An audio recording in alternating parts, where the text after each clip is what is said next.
Önüm arkam pus içinde, senin övdüğün çükeden kız içinde. Beko Sırp kanasçı gibi pus içinde, kus içinde. Aynada kapı cinsen, demanslı kitleye flow cinsen. Anneni tokatla epey insen, bir emirden büyüksün bir emirsen. Diliminse konuşmalı birebirken, yüzüm kirken çıkarırım aşı taştan. Kofakan kendi çıkın der bize dimple cilap ilsen sonu visken. Sucuklu keşiğe miramis ben.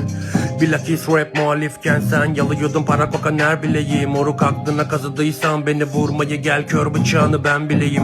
Hürdük kurduk bağdaşı dağda, yaklaş gavatına da oldu çağdaş. Bu lirik halim fas safkan, sana tarz bize farz dedik ki aptal. Körü körüne bağlı bağnazı dağla, şeriat yanlısı düşler vaya. Dile besmele genzine bebeği tekkede dört kol bağlı hüdaya.